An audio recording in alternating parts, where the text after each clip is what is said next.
បាទជម្រាបសួរថ្ងៃនេះយើងមកតវីដេអូយើងមុនទៀតប៉ុន្តែមិនចូលវីដេអូសូម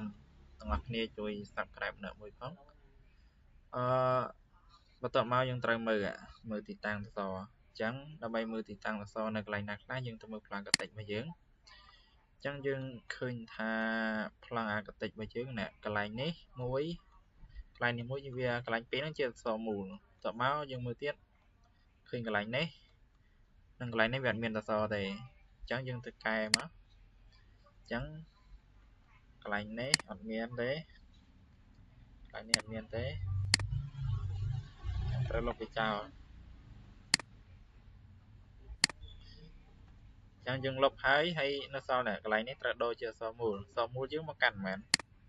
អញ្ចឹងទៅមើលមកកាន់មែន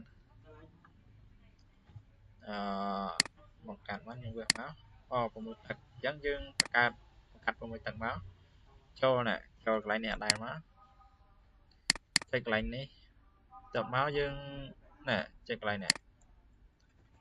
ទៅមកយើងរើកម្លាំងបេតុងដូចមុនអត់ដែរមកមែន30ដាក់កន្លែងនេះ60កន្លែងនេះ600មកហើយប៉ុណ្ណឹងហើយយើងចុច add ទៅ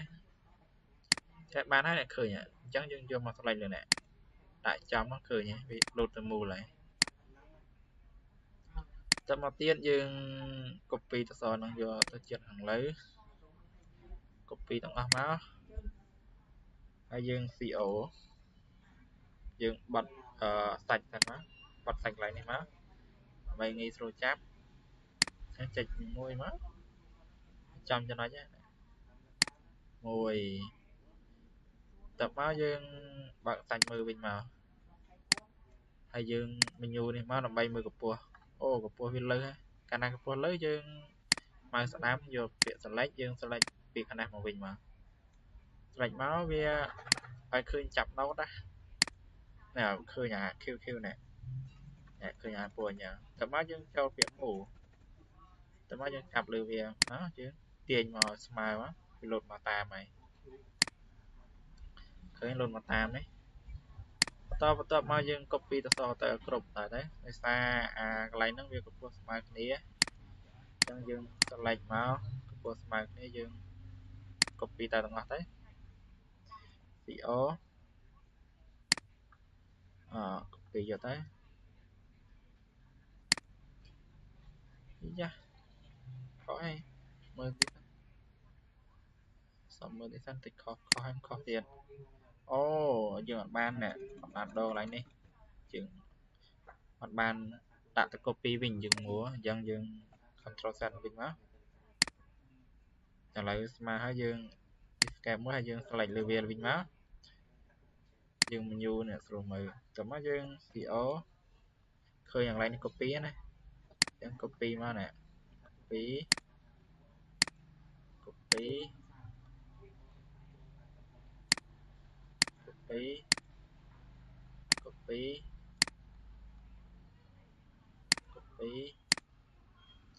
យើងធ្វើអញ្ចឹងរហូតឲ្យគ្រប់ជាន់មក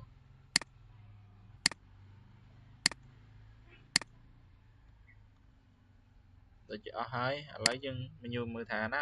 អត់ត្រូវកម្ពស់អញ្ចឹងឃើញត្រូវអស់ហើយអត់អានេះមួយអញ្ចឹងយើង select ពីខាងនេះទៀតមកឃើញវាលោត QQ អញ្ចឹងហើយលឿងអញ្ចឹងហើយយើងចេញពាក្យ move កន្លែងនេះតើមកចាប់កន្លែងនេះទាញឲ្យស្មើនឹងកម្ពស់ដែលយើងចង់បានឃើញទៅស្មើហើយស្មើហើយយើងតិចបាត់វាមកតិចបាត់ហើយយើងចាប់ដើម slab នៅកន្លែងនេះត្រូវលុបចោលព្រោះវាអត់មានទេអញ្ចឹងយើងចូលនេះមកកន្លែងនេះយើងត្រូវលុបចោលហើយព្រោះវាអត់មានទេ select មក delete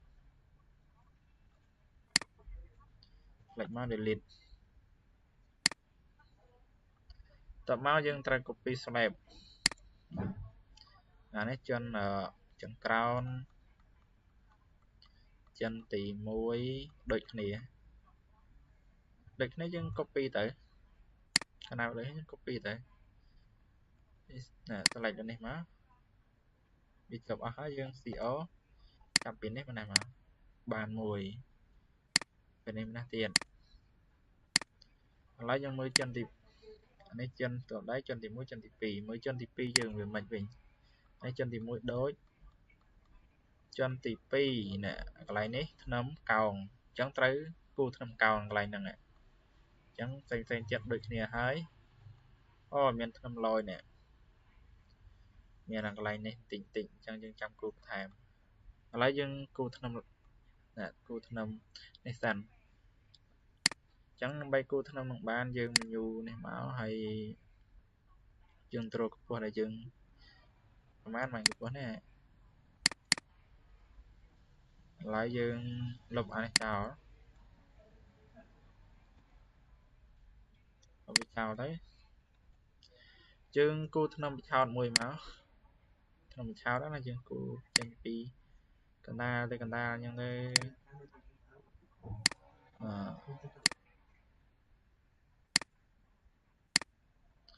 តែមកយើងបិទចោលទៅដើម្បីគូធ្នឹមកោងនឹងបានយើងចូលត្រូវចូលកន្លែងនេះចែកលើវាមកត្រូវរើសកន្លែងនេះតែមកយើងគ្រីសយកទី3ចេញពីប៉ារ៉ាម៉ែត្រចុចគ្រីសកន្លែងនេះគ្រីស add កន្លែងនេះមកកន្លែងនេះយើងសម្រាប់កត់ជាប្រមាណឥឡូវខ្ញុំដាក់ជា10ហ្នឹងទៅតែមកខ្ញុំចាប់វាមកចាប់កន្លែងនេះមួយកន្លែងនេះមួយហើយកន្លែងនេះមួយឃើញបានទេអញ្ចឹងកន្លែងនេះមួយកន្លែងនេះមួយកន្លែងនេះមួយកាលណាយើងបានប៉ុណ្្នឹងហើយយើងអាដែលយើងគូឆោតបាញ់លុបចោលទៅឲ្យវាប្រព័ន្ធលុបចោលវាអញ្ចឹងទៅមកកាត់បានអានេះមកកាត់អត់ត្រូវទេអញ្ចឹងដើម្បីដុំមកកាត់បានយើង select អញ្ចឹងមកយកកន្លែងនេះ cross section មកទាំងអស់មកតមកយើងចុចលើនេះហើយយើងដុំមកកាត់វាដាក់36ទៅ apply វាមកបានហើយតមកយើងត្រូវការគូ slab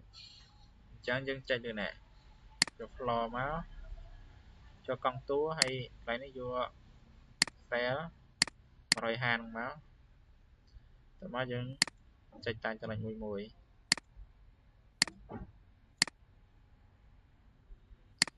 ចុចរហូតដល់អស់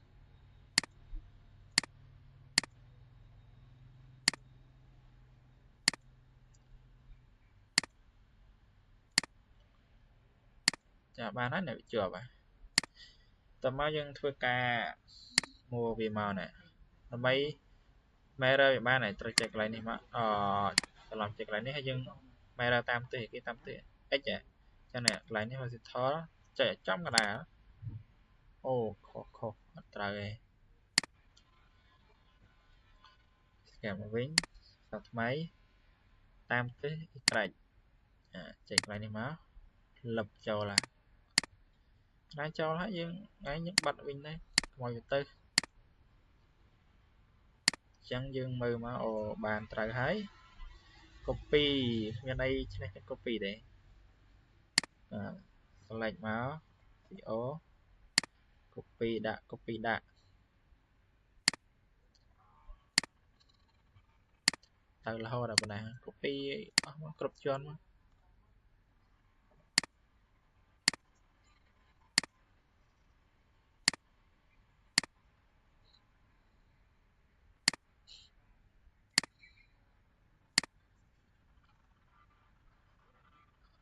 ចឹងជាន់ដំបូលចាំមើលបន្ថែមទៀតថាវាមិនឥឡូវខ្ញុំ copy ត្រឹមនេះហើយវាចេញរូបរាងអាគារយើងបាត់ហើយអ្វីដែលនៅគូគឺដណ្ដើរហើយណាតមកយើងទៅមើលអាកតិចចិនដំបូលដំបូលនេះ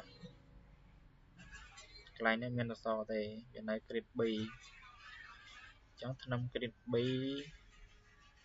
យល់អញ្ចឹងយើងកន្លែងនេះអត់មានទេមានត្រឹម grade B ទៅអញ្ចឹងយើងចុចកន្លែងនេះមកហើយយើងញូx ក្រេចតែមកយើងមើលចិនដំបូលរបស់យើងតែមកយើងគូថ្នឹមមកកន្លែងនេះមានគូអញ្ចឹងមក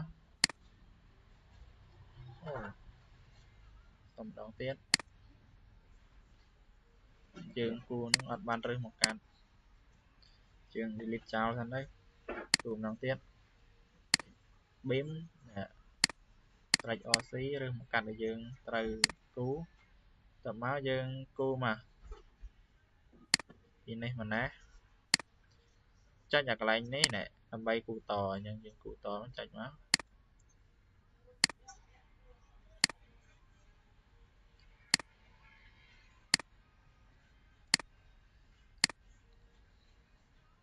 ដកកន្លែងនេះវិញមក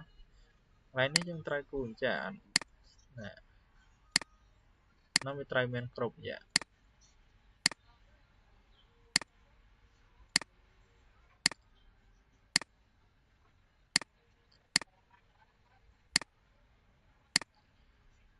បានប៉ុណ្ណេះហើយយើង select ទាំងអស់មកយើងចូល edit intersect វាមួយមកដើម្បីផ្ដាច់វាមួយកាលណាយើង intersect វាហើយយើងមើលមកអូត្រូវហើយណែត្រូវថាកន្លែងនេះវាអត់មានទេខណៈអត់មានយើង select មកហើយយើងលុបចោលទៅតែមកយើងត្រូវគូ slab ខណៈគូ slab ហើយយើងណែនៅគូ slab បានចូល menu អញ្ចឹងយើងចាក់ slab មកចុចលើហ្នឹងតែយើងចាក់ទៅបណ្ដោយឬក៏យើងគូមួយយើងចុចកន្លែងនេះមកហើយខ្ញុំបង្ហាញកន្លែងចាក់កន្លែងនេះមក panel មកឬមកកាត់sonraយើងចុចលើវាឃើញទៅលឿននេះចុចឲ្យគ្រប់មកបានប៉ុណ្ណឹងហើយយើង menu 3D មកវិញមកឥឡូវយើងលុបនេះវាមួយសិនលុប point វាមួយសិនឥឡូវចុច all node ចុច node មកលុប node វាមួយសិនអញ្ចឹងចុច delete មកឲ្យវាអស់កុំឲ្យមានnode អីជាប់ផ្សេងទៀតណាតមកយើងត្រូវបង្កើតកសសរនេះកសសរមកហើយយើងយកកសសរហ្នឹងប្រមាណកន្លះហើយបើបង្កើតកសសរបានយើងចូលកន្លែងនេះមកហើយកន្លែងនេះមកយើងយកទិសសាស្ត្រកាលមុនយើងបង្កើតនេះហើយយើងចុចលើទិស0មកដាក់ expand មកហើយដាក់ដក 1.5 ទៅហើយនេះយើងរើស menu ដូចមុនមកហើយចុច add មកបានប៉ុណ្ណឹងហើយយើងចុច apply ឃើញទេអញ្ចឹងឃើញនៅទៅក្រោមឯងបានទៅក្រោមប៉ុណ្ណេះហើយយើងត្រូវគូកសសកន្លែងនេះមកយើងរើស OC beam មកកាត់ចឹងមកហើយយើងដាក់កម្ពស់វាបានចុចពីនេះមកណាដើម្បីដឹងកម្ពស់ចឹងចុចមក1 2 3ហើយយើងធ្វើការ copy ទៅ copy ណែ copy មកដាក់ទៅតាមចំណុចដែលយើងត្រូវដាក់អូនេះមួយតែដោយសារយើងនៅកន្លែងនេះមួយទៀតឃើញវាដល់នេះអញ្ចឹងយើងឆ្លៃយើងមួយមកវីដេអូផាត់សាច់មួយទូរស័ព្ទដាក់នេះមួយមកដល់ណាតើមកយើងធ្វើការ select ទាំងអស់ហើយយើង menu មកហើយយើង select ទាំងអស់មកតើមកយើង copy វាដាក់ទៅវីដេអូណែមក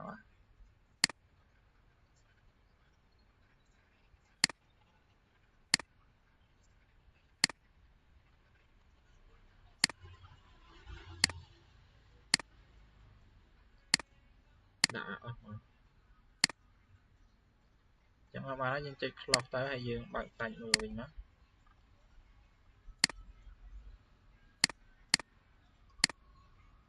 បន្ទាប់មកទៀតយើងឆែកមើលថាកន្លែងណាខ្លះដែលវាអត់ទាន់ចូលអូវាចូលអស់ហើយកន្លែងនេះលើសខាងលើលុបចោលលុបចោលទៅមកយើងមើលកន្លែងណាទៀតអូកន្លែងនេះវាអត់ទាន់ត្រូវអញ្ចឹងយើងដឹងហើយថាពេលនេះមិនមែន3ម៉ែត្រដែរអញ្ចឹងយើង escape ចោល select លើវាមួយ copy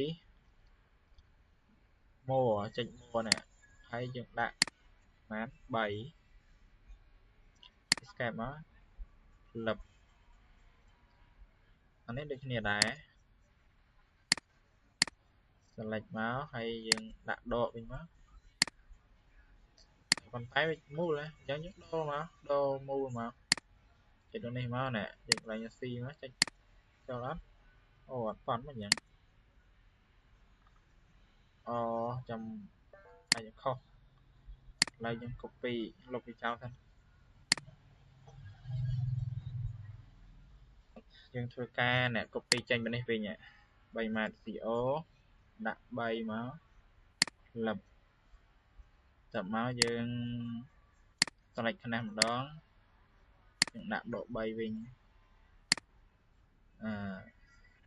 នេះមិនត្រូវតបមកយើងដូរវាទៅសមូលវិញទៅ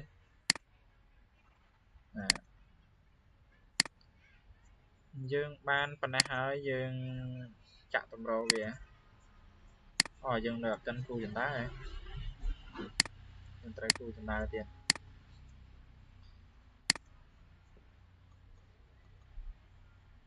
ចណ្ដើមានទីតាំងកន្លែងនេះចណ្ដើយន្តមានទីតាំងកន្លែងណាចឹងអូនេះក្តោបចណ្ដើយន្តដែរចឹងគូចណ្ដើចាំវីដេអូក្រោយទៅហើយវីដេអូហ្នឹងដូចយើងសំចប់ប៉ុណ្្នឹងទៅហើយនេះរូបរាងអាគាររបស់យើងដែលយើងបាន model ហើយអញ្ចឹងវីដេអូហ្នឹងមានតែប៉ុណ្ណេះឯងហើយចាំជួបគ្នានៅវីដេអូក្រោយទៀត